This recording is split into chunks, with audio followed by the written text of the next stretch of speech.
Welcome to Luigi's Mansion. Please mind your manners. The residents of the mansion can be a little hostile. Watch your step. It's possible to fall through the cracks. We don't want any of our guests getting lost here. Be careful of the ghosts of speedrunning past, for all is not how it seems.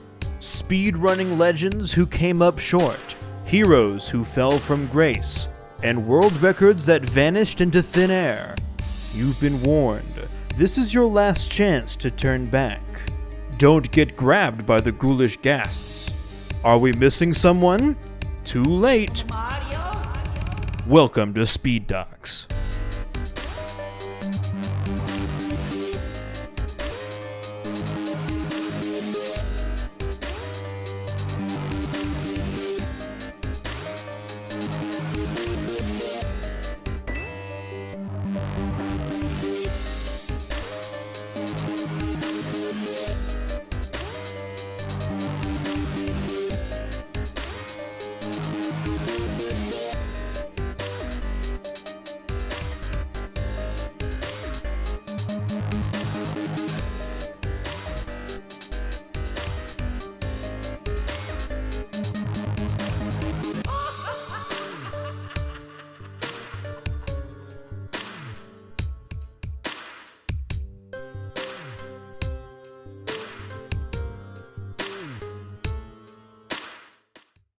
Luigi's Mansion was a launch title for the Nintendo GameCube, making its debut in 2001.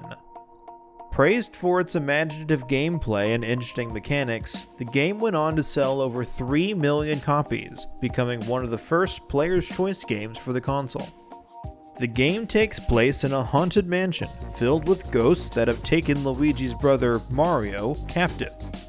Aided by mad scientist Professor E. Gadd and his newest invention, the Poltergust 3000, Luigi has to fight off hordes of ghosts with this souped-up vacuum cleaner while he searches for his long-lost brother. In order to fight off the ghosts that haunt this house, Luigi has to first stun the ghosts with his flashlight, revealing the ghost's heart. Now, Luigi can whip out his vacuum and start gobbling up the ghosts by holding the control stick away from the enemy. After capturing the important ghosts in each area, Luigi is able to progress further into the mansion. After taking down several portrait ghosts and 40 boos, Luigi can face off against King Boo, the mastermind behind the kidnapping. Now that that's out of the way, let's get to it. Back in the early 2000s, speedrunning was still in its infancy. While some gaming communities had their own sites to maintain their records, the only site to host runs of all kinds was Speed Demos Archive. Showcasing high-quality and entertaining runs from all different games, it became the main hub for speedrunners and enthusiasts alike. On the site, most users spent their time running and perfecting 1 or 2 games at a time, but there was one user in particular who didn't fit the mold. That user was David Marshmallow Gibbons, aka Marsh. Marsh made a name for himself in the speedrunning world by publishing world record times in a multitude of games. At one point, Marsh had world record times in over 20 different games, such as Banjo-Kazooie, Bomberman 64, Chameleon Twist, Chrono Trigger, Diablo 2, Donkey Kong Country 3, Jet Force Gemini, Half-Life 2, and GoldenEye. Marsh had a real penchant for picking up games that nobody had run, and developing a solid route and strategy to finish these games in no time. Most of his records even stood for years on end. But in 2005, Marsh made a post on the forums, simply titled, Luigi's Friggin' Mansion. After stating that he's cursed to speedrun every game he owns, Marsh tells the community that he does own this game, and that he hasn't done a speedrun of it yet. Marshmallow was reluctant to do runs of it because he honestly doesn't really like the game, stating, "It's okay, nothing amazing." But as he is cursed, Marsh begins to practice for this inevitable speedrun. The forum community comes together to share some tidbits to help Marsh on his run. Instead of holding the control stick away from the ghost the entire time, like you might expect, it's actually faster to reset the control stick back to the neutral position and then pull it again every 10 health or so. The first 10 damage is dealt faster than the later damage, and resetting the stick to neutral lets players get the faster damage again. Lastly, they also mention that using the Game Boy Horror on any mirror in the game will warp Luigi back to the main foyer, which saves time on backtracking.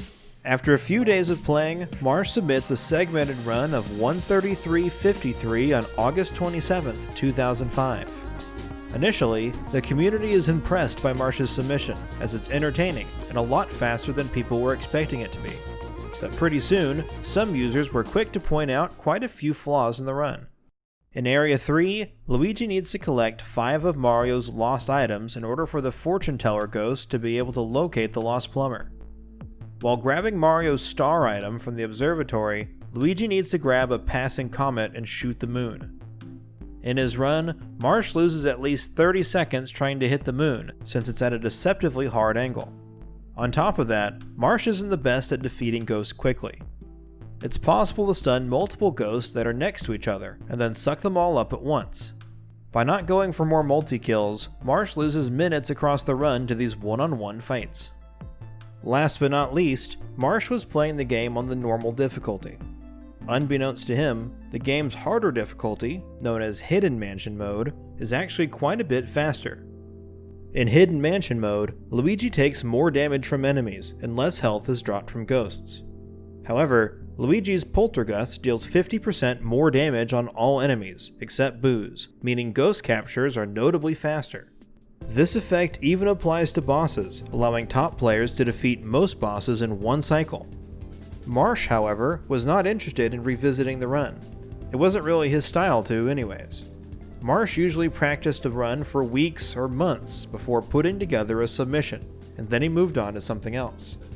It should be of no surprise that Marsh only spent a few days working on this run, especially after his forum post about not liking the game. Marsh moved on to other games, but the community wasn't quite done with the game just yet.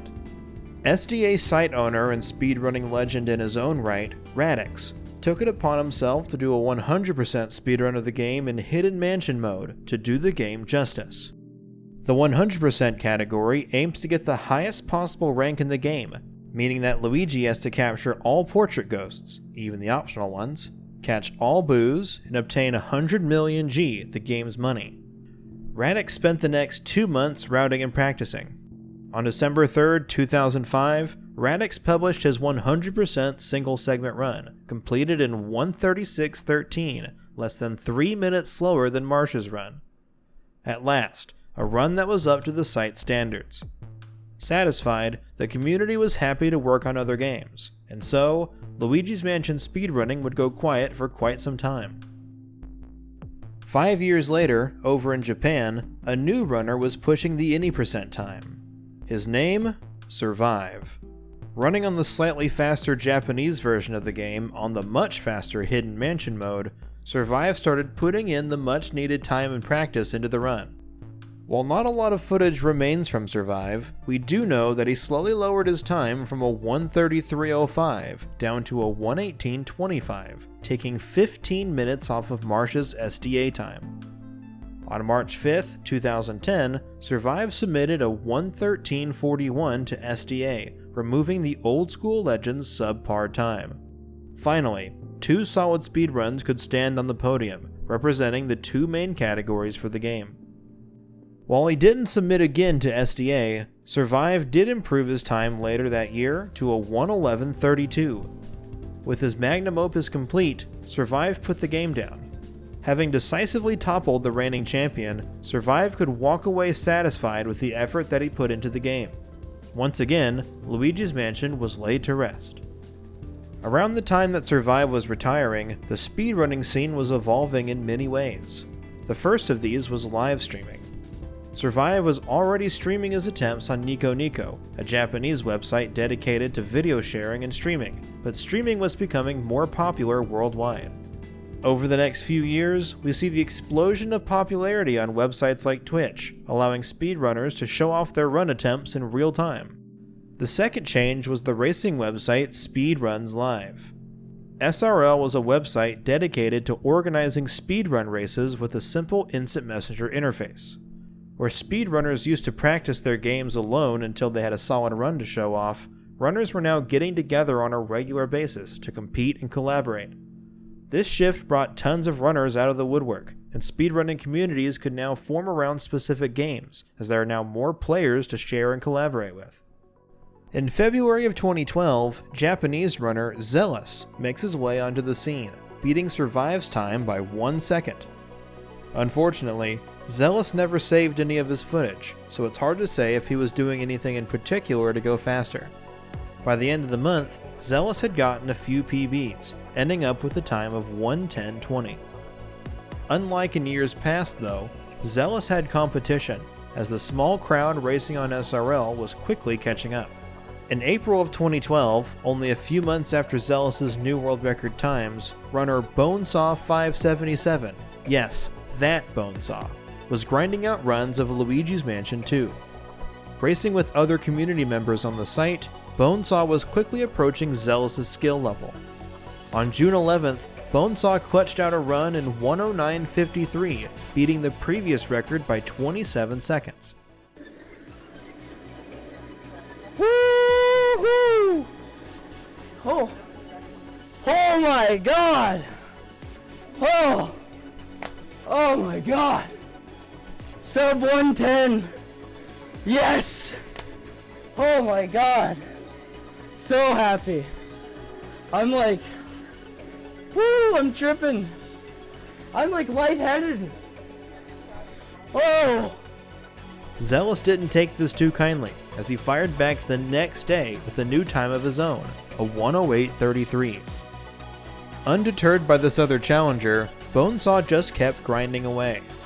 For the rest of the year, Bonesaw kept getting better and better times, like a 1:07:26 on June 27th. Fuck yes! Fuck yeah! Bitch! Fuck you! Yeah! Yes! I did it!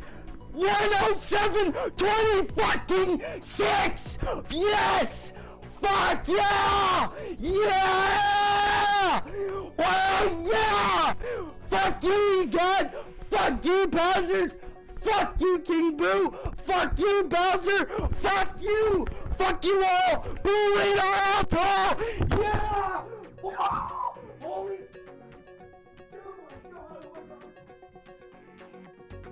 To a 1:05:47 on September 25th.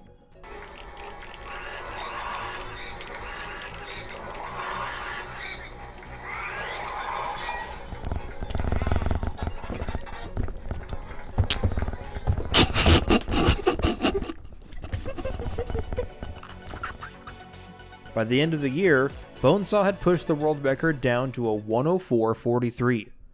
So how is Bonesaw saving so much time? The game is incredibly linear, so the routing never really changes. Speedrunning Luigi's Mansion is all about the insane number of small optimizations. Memorizing where every ghost spawns in order to stun them faster, manipulating ghosts on top of each other to score a double kill, ending up in front of the treasure chest after the last kill every single time. Not to mention optimizing all the boss fights. Now that these runners had a good idea of how to go fast in this game, it was all about sharpening their skills. While we did say that most of the game is almost entirely linear, there is some wiggle room with the boos. Since runners only need 40 of the 50 available boos, runners can choose which boos they want to go for. As a brief refresher, boos are released into the mansion midway through Area 2.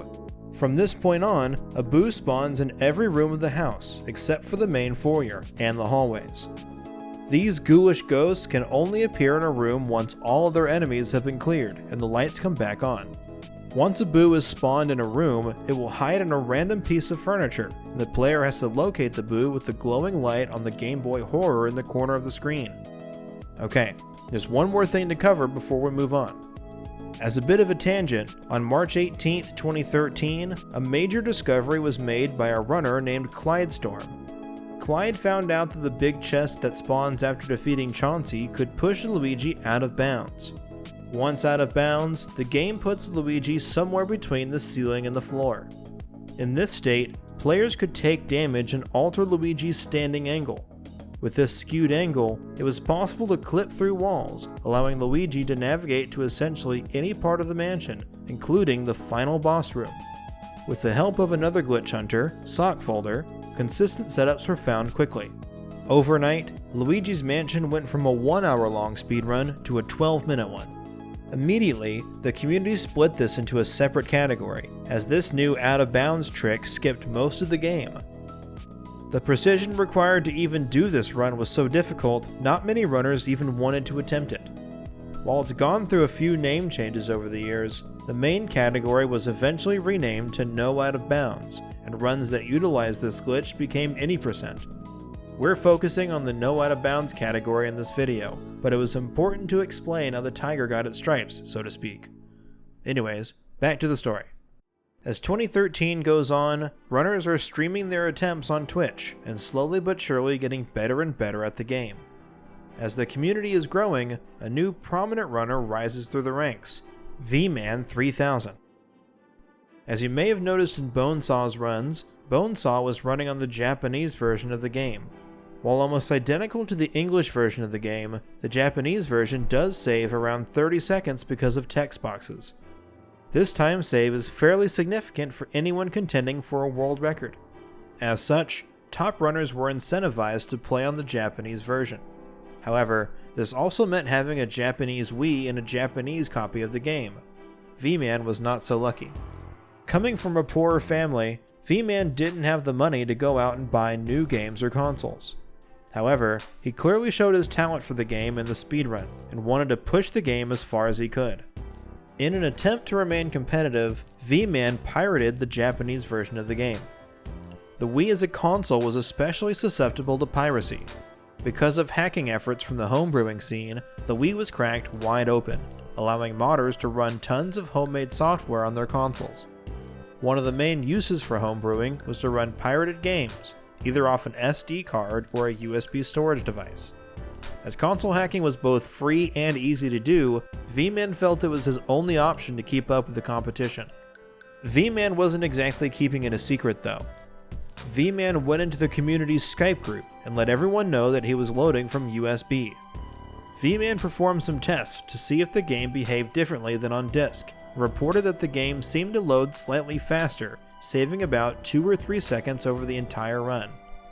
V-Man, who couldn't get his hands on a Japanese disc, wanted to run on Japanese because the Japanese version saves not an incredible amount of time, but a significant amount of time.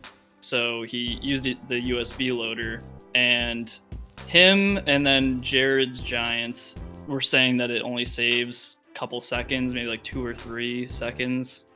And back then, emulators were banned, but it was more acceptable to like use different ways to get our hands on the version we need, or just the game itself. So, you know, it was like, okay, 3 seconds, he's still running it on console. That's okay.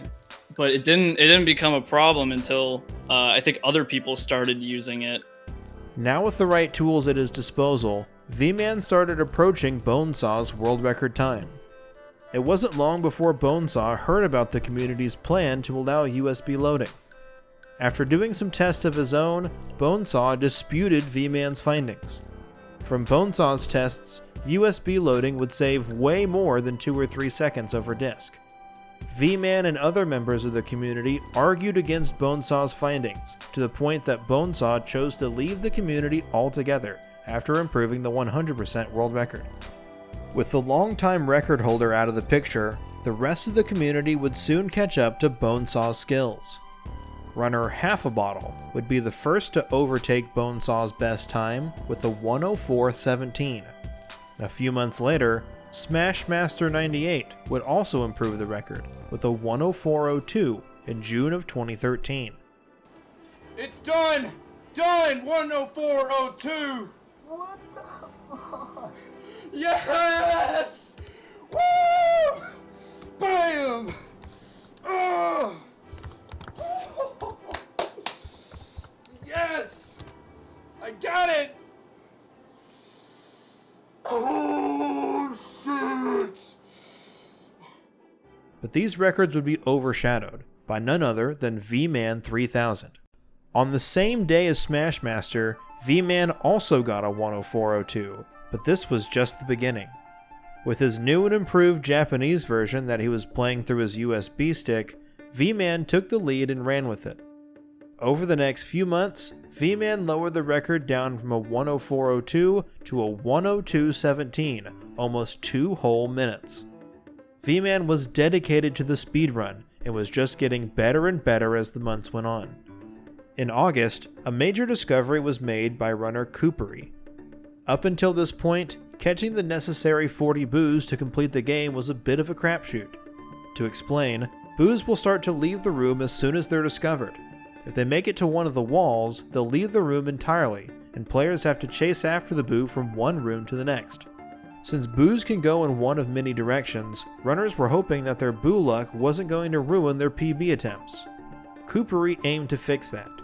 Coopery had discovered a new technique that he called R-pumping, also known as boo strat. Okay, so boost strat is a method of keeping boos in place. It was found by Coopery in 2012 or 2013. And basically what you do is you hold down the L and the R buttons, and then you let go of the R button and repress it really quickly. And it keeps the vacuum out. It doesn't get put away, so you can pull it back out instantly. Because you switch to spraying instead of putting it away. And so you can keep a boo in place, and that really revolutionized the speedrun. It completely changed the way that people go about it. Because now it was so much easier to get the boos in a minimum amount of cycles. By switching between sucking and spraying this quickly, the boo's stun animation is reset before it has a chance to go anywhere. This allows players to stun lock the escaping boo for 10 HP at a time. This can be repeated up to 15 times before the boo becomes immune to the vacuum and leaves. This strat made boos significantly more manageable. Well, it changed things drastically because prior to R-pumping being found, you had a very high chance of losing pretty much every single boo that you tried to suck up. So you could just lose your run to really any boo at any point in the run, even though, they had like no HP. With R-pumping, all boos at 150 HP or less were now incredibly easy to catch in their spawn room. This includes every single boo in the first 3 areas, as well as some of the boos in Area 4. With this new trick making the boos so much easier and faster, runners had some easy time to save. The exact numbers are fuzzy, but R-pumping easily saved a full minute of time for top runners. V-Man would cash this in to get the first world record with the new trick, getting a 101.34 not long after. V-Man's skill was unmatched. Separating him from the next top 3 runners in the community was a 45-second gap. He was always one step ahead of the other runners. It seemed like every other month, V-Man was lowering his best times by 20 or 30 seconds. While most of the other top runners were trying to break an hour and 1 minute, V-Man got the first 59-minute time with the 59.35 in early 2014. While he did take a lot of breaks, V-Man's times stood strong from mid-2013 to the end of 2014. Okay, yeah, so V-Man, he's definitely a very skilled player, I will say that. He was always the kind of guy that would pop around a bit, and he was just kind of like in his own league basically, because he'd do these sorts of strats and things that us runners back then were just like, oh, okay, wow, that's that's definitely that's really sick looking, honestly. And it's beyond me. This man has like he spoke this game or something. Around the end of 2014, the mod team decided to officially allow USB loading on the newly formed leaderboard on speedrun.com. While some runners, like V-Man, were already running on USB, the community at large was still playing on disk. Now, formally endorsed by the new community mod team, more players were made aware of the benefits of running the game through Homebrew. V-Man had originally reported that running the game through USB loading only saved a few seconds, but it was now known that the time saved could vary based on the particular setup and hardware. Runners were aware that USB loading saved time over disk, and now that USB loading was officially allowed on the board, some runners made the jump from playing on actual Japanese discs to loading the Japanese version through a USB. Even with some runners making the switch, the community still couldn't catch V-Man. Now with several top players running on USB, such as Sarcry and Jared's Giants, the competition was fierce. In one of his many stints, V-Man widened the gap yet again to a 58.09 on March 29, 2015, beating his previous best by a full 30 seconds.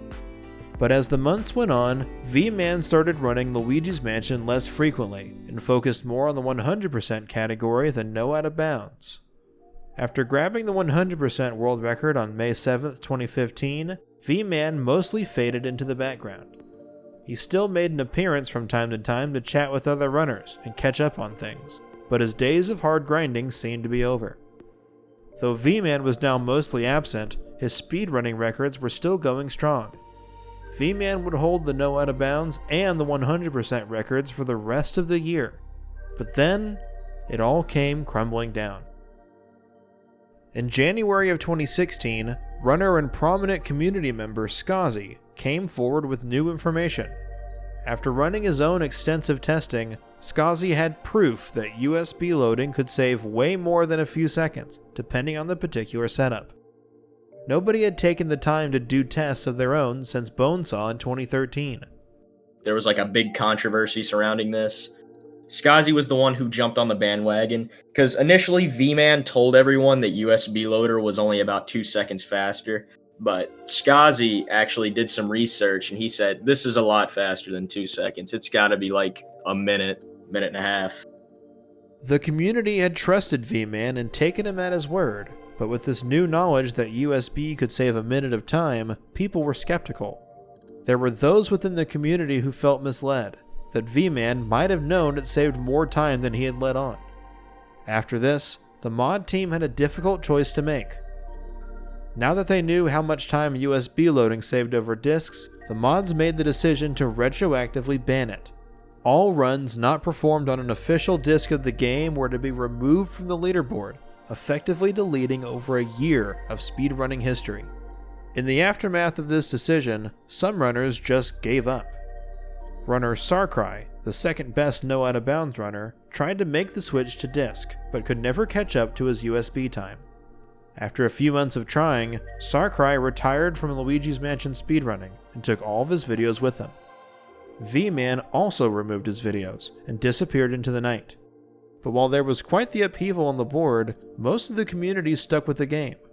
After the USB purge, it was I Love Vark and HD Lax who stood on top. I never owned a homebrewed Wii, so when I started running, I bought a Japanese Wii, so I wouldn't have to go through the hassle of homebrewing. And then there was a mod discussion that fully legalized USB, saying it wouldn't be banned. So most top runners, they switched over to USB. Snap did, Fi-Fi did, and Vark and I were really the only ones that didn't. Since they never switched to USB loading, all of their times were still valid. In retrospect, while V-Man was lauded as the first person to get a sub 1 hour time in No Out of Bounds, that honor should have technically gone to Vark, who completed a 59.56 on November 24th, 2014. Let's go, Vark! As for the world record, the crown was given to HD Lax, who had a 59.02 on January 2nd, 2016.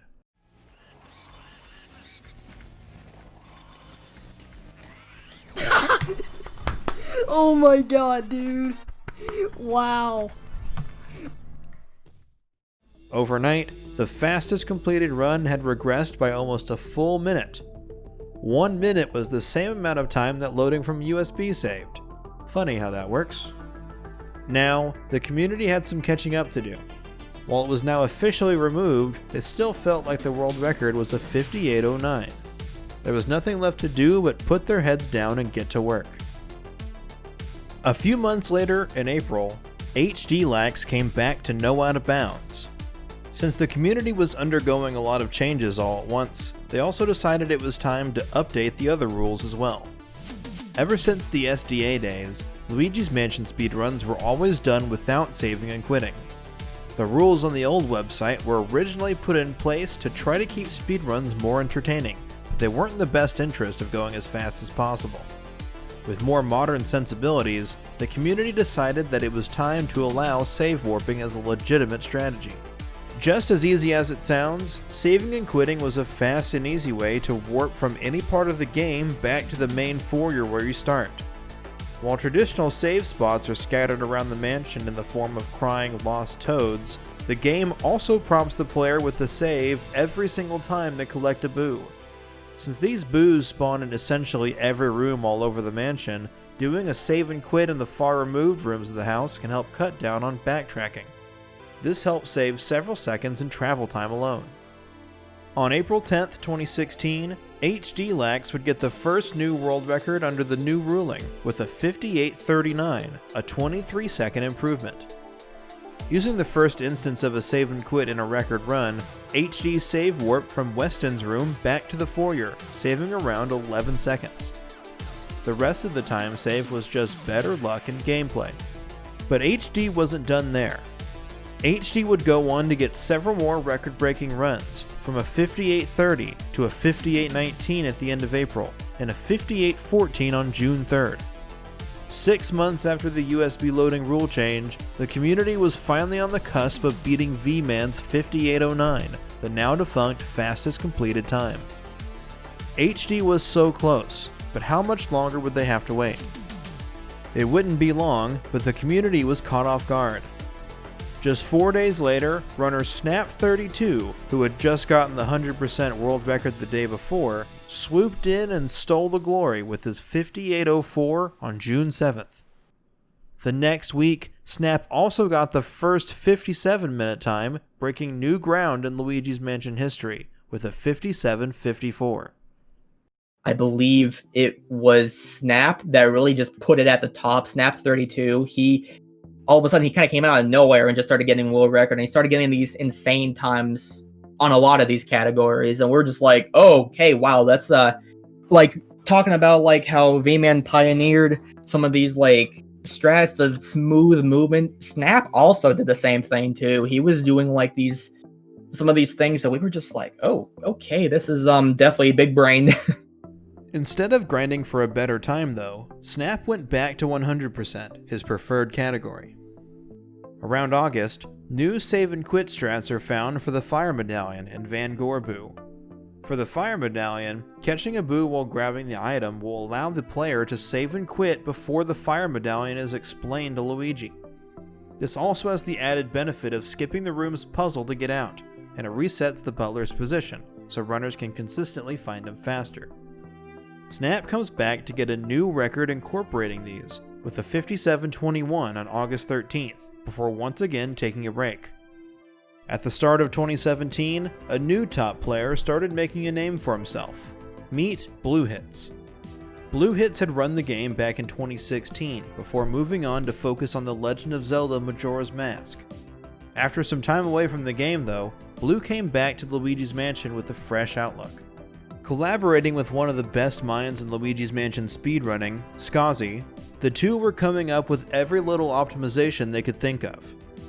Skazi's expertise and knowledge helped Blue Hits ascend to the next level. Blue Hits would also start to focus on mitigating the RNG elements of the run. Blue determined that reading the Boo radar correctly the first time he entered the room could save him several seconds every time, adding up to minutes across the whole run.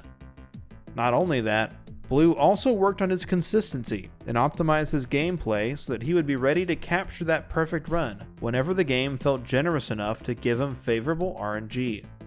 In no time, Blue was catching up to Snap32. Well, the thing I noticed like really early on, and a lot of runners still to this day don't really pay as much attention to this as they should, is that minimizing your time loss from RNG. Like finding the boos, how skilled you are at reading the radar. I still believe that is the most important skill to be had in this game. Like being able to consistently find the boo regardless of where it is, that's the difference between a 56 and a 59. You know, there is skill in where the boo is, because if you read the boo radar correctly, you can manage a lot of the luck that revolves around boos, but you can only go so far. If the boo is just in the worst spot, even if you know he's going to be in the worst spot, you're going to lose time. Before Blue Hits could catch up, a familiar face re-emerged. Back on the grind was none other than V-Man 3000. The longtime Luigi's Mansion champion was playing on a real Japanese disc this time to prove that he was in fact the talented runner that everyone knew him as. V-Man would go on to achieve a 5801, beating his USB PB from years prior. V-Man was on the rise. However, still waters run deep. The relationship between V-Man, the leaderboard moderators, and the community was strained. While some were ready for V-Man to come back and rejoin them, others did not share that sentiment. The decision would ultimately be made by V-Man to remove himself from the community. Regardless of how anyone felt about V-Man at the time, nobody could dispute that the community was losing one of their best runners. As time moved on, so did the community. In March, a new discovery was made on accident. Runner Michael T100 accidentally performs a trick now known as map glitch.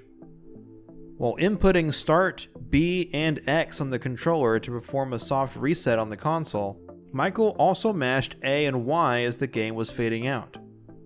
Upon starting his next run, he noticed that the game wasn't loading the map when he picked up keys. Am I the only one that saw that, Nick? Nick, tell me you saw that too. In fact, hitting Y to open the map didn't work either. By mashing A and Y during the fade out, Michael had accidentally disabled the map feature. It's not showing up!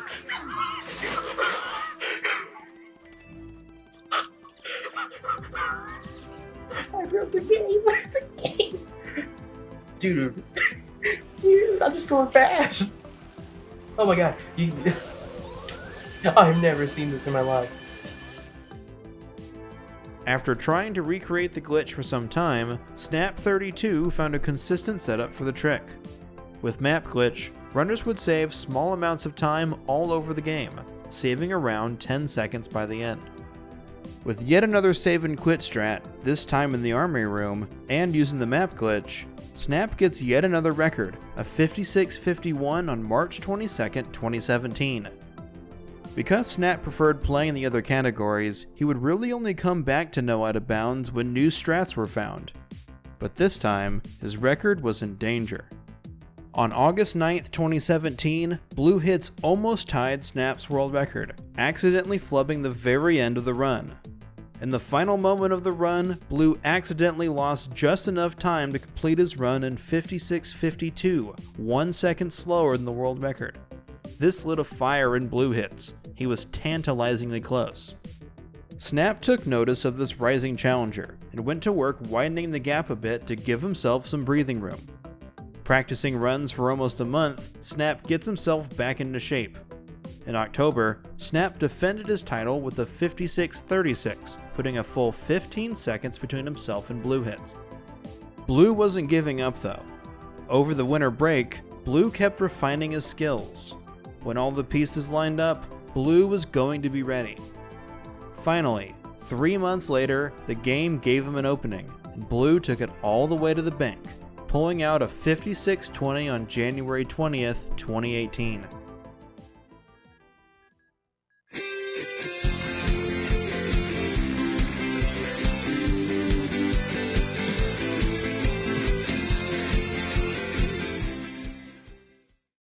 Even with this phenomenal time, Blue knew he could do better.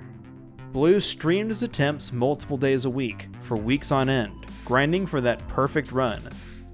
Weeks passed, months. Still, Blue held out hope. While his gameplay was clean, Blue was going to need the game to serve him up for the spike. Without getting favorable RNG on most of the Boo locations, or some of the enemies like the Whirlindas or Uncle Grimly, Blue didn't have a chance at beating his PB. His persistence paid off. After grinding out runs for months on end, Blue's gameplay was immaculate. He was playing at the top of his game. The RNG was looking good. The game was setting Blue up for the alley-oop. In Area 4, Blue was going for the Boo in the breaker room, but it was going to be okay. Blue had perfected a technique that he called Boo dragging, and he'd done it 100 times before. Because Breaker Boo has 200 HP, it can't be locked in with R-pumping for the whole time. By carefully timing his R-pumps and walking the Boo away from its exit, Blue could finish this one off before it left the room. But today, Breaker Boo had a mind of its own. Breaking out of Blue's vice-like grip, Breaker Boo reaches the outer wall and phases through, leaving Blue alone in the breaker room. Breaker Boo can go one of two ways. It was a 50-50 shot if the Boo was going to come right back into the breaker room or take a left and lose a devastating 30 seconds of time. Blue held its composure, said a little prayer, and re-entered the breaker room to see the mischievous apparition back in its rightful place. Blue wouldn't let this one get away again, and successfully finished off the enemy. The run was salvaged, but at what cost? Having to come back to the breaker room a second time lost him about 10 seconds, but he was still plenty far ahead of his PB. Blue kept up his crazy pace for the rest of the run, pulling out a 55:58, the first ever 55-minute time. Let's fucking go. Woo! Oh my god. We did it! 55! Besides the Breaker Boo incident, Blue's run was pretty much perfect. At some points, it almost seemed like the game wanted the 55 to happen, and gave Blue exactly what he needed to get there. I mean, nobody anticipated it, and it's just like everything went right in that run up until the end. And what I mean by that is he had nearly flawless gameplay, perfect execution, perfect Boo RNG, perfect luck, everything. And then he just, I guess the nerves started hitting him in Area 4, and he just made some detrimental mistakes. He two-cycled Breaker Boo, which a two-cycle on Breaker Boo it's 12 seconds. And then I think he made some mistakes in Armory Room. Yeah, he lost about 20 seconds in that Area 4. So had he not done that, world record would probably be like 55-30 something, which is absolutely insane. So Blue Hits' run at the time that it was completed was the best Luigi's Mansion run ever completed. Like, there's pretty much not a question about that. And it was extraordinarily impressive. The RNG was fantastic. The execution was fantastic. There's one sort of major blunder in the entire run, and that actually goes right back to Breaker Boo. Yeah, he did miss the Breaker Boo one cycle, but he got the fast backup, which is luck dependent. So he didn't lose a ton of time to that mistake. I think Blue Hits just has a style of playing the game that is really unique. While watching that run as a starting speedrunner, I was like actually amazed at all the risk he seemed to go for. Just all the stuff is executed pretty much flawlessly except for a couple of mistakes. But the movement overall, he doesn't hesitate that much on doing the fastest possible strats on everything. So I think that truly makes the difference between 55 and a 56, and it's also the reason why a lot of people took so long to catch up to him. The quality of this run was so stunning that several of the other top runners just threw in the towel. There was no way they could beat that run. Blue Hits just killed the category. Luigi's Mansion was dead. Blue Hits himself wasn't so sure, and made claims that he would be back to beat this time. But the 6 months of grinding had taken their toll on him. Blue couldn't find the motivation to beat his own PB, and with no one else even trying, the category really did die. The rest of the year passed by, and no one could come close to this record run. That same year, on the other side of the world, a young Dutch gamer discovers speedrunning for the first time. This young man's name is Pablo. Watching Bonesaw run Luigi's Mansion 100% at Summer Games Done Quick 2013, Pablo is intrigued and excited. Upon further inspection though, Pablo's European version of the game is significantly slower than the English or Japanese versions. Just as soon as it'd come, his interests were dashed away. It wouldn't be until a year later where Pablo realized that the European version is actually a totally different category, and he could be a competitive speedrunner after all. In the summer of 2019, Pablo dove headfirst into Luigi's Mansion speedruns. During that summer break, I spent most of my days just from morning to evening just grinding out sections of the game until I become sort of consistent at it. And I did my first run in late September. It was a 108 flat, which would be 5th place. And about a month after my first run, I got the world record in the no out of bounds PAL category of 1:05:04, which is 2nd place as of today. Within a month of his first ever speed run, Pablo had taken the PAL region no out of bounds world record, beating out other top runners like Michael T100, Skazi, and even Blue Hits. With this boost in confidence, Pablo knew he had what it took to make the jump to the main event, no out of bounds on Japanese. While he didn't immediately go for no out of bounds, Pablo was cutting his teeth on some of the other major categories, like NTSC any percent and PAL 100%. But during the early months of 2020, Pablo set his sights on no out of bounds and took the leaderboard by storm. In the month of May alone, Pablo jumped from 10th place with the 57.17 to 2nd place with the 56.12. Dude, let's go. Oh, I definitely choked the 55, but whatever. Oh, we'll get it soon. Less than a year after his first ever speedrun, Pablo was getting times faster than some of the legends who had run the game for 4 or 5 years. After making it to 2nd place, Pablo began grinding almost every day for no out of bounds. Alongside another top runner, Joven, the two were taking great paced runs deep into the game, but couldn't finish them. Pablo would dabble in some other categories to help keep things fresh, and as September rolled around, Pablo was getting good at those too. The guy who just started speedrunning last year was now taking records in long-standing categories like All Booze and PAL 100%. Might as well add no out of bounds to that list too, right? With a clear mentality and a mountain of patience, Pablo was ready to go for the gold. But Pablo, he was determined. He was a man on a mission for sure. He wanted to prove to everyone that, yo, listen, this guy at Blue Hits can do this. I can do it too. And he just kind of started going off. It was kind of like watching Blue Hits again, when he would just be going for hours trying to get runs, and then something would happen. He'd have to reset, or he choked a strat, or something he didn't quite like. He didn't think was fast enough to get a 55. He'd reset. But Pablo, he was determined. He took some small breaks, but he was determined. He was a man on the mission. On an overcast day in September, Pablo turns on his stream for yet another day of world record attempts. It's his first run of the day. Pablo breezes through Area 1 like he's done this 1,000 times. In Area 2, Pablo gets quick setups on almost every multi-kill, and perfectly ends up by the door or chest after every clear. Everything is falling into place, as if the game wants Pablo to succeed. With great RNG on the Whirlindas and fast boo finds, Pablo is keeping pace with Blue's legendary world record run. Pablo has had great runs like this die in the final stretch, so he doesn't get his hopes up just yet.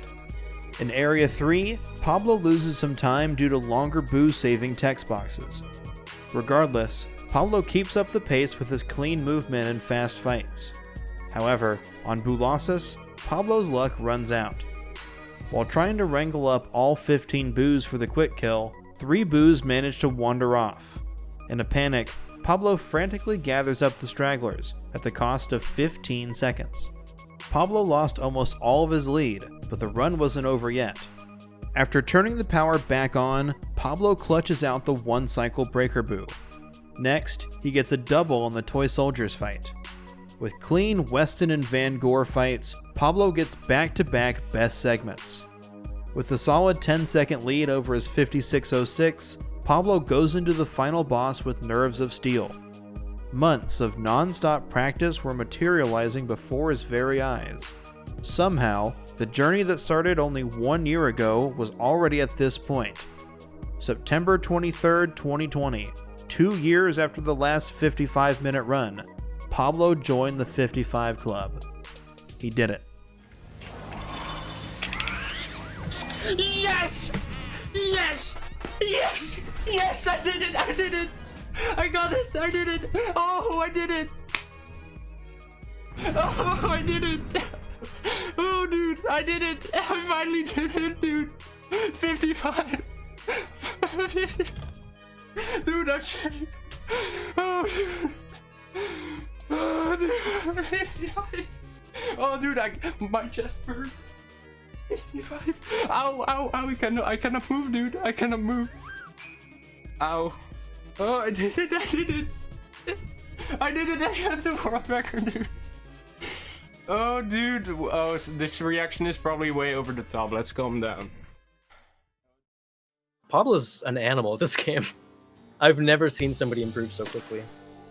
Like, we thought my speed of improvement was unprecedented, and then Pablo came up and beat me within a year and a half. Like, he's nuts. He's insane. He's the best player by far, I think. He's better than me, for sure.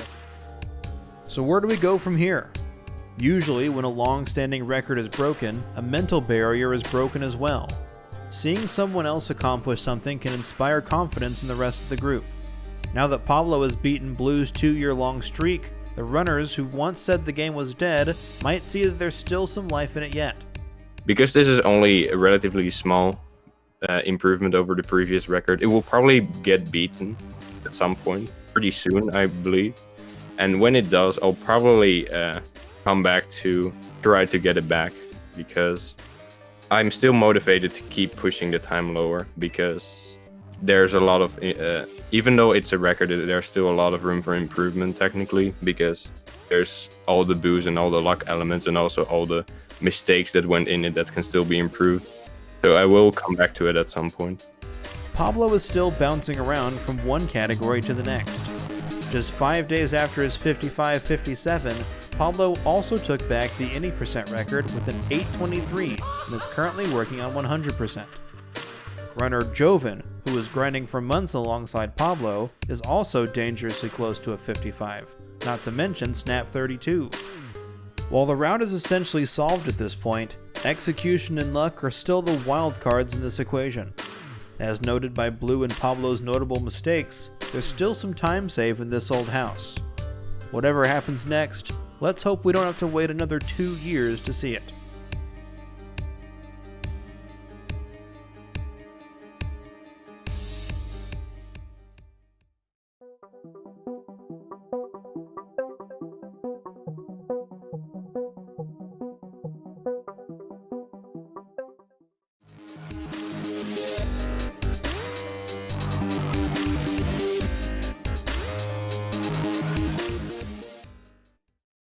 Hey, thanks for watching our video. If you want to join the community, check out our Discord. Also, consider supporting us on Patreon. It really helps. Thanks.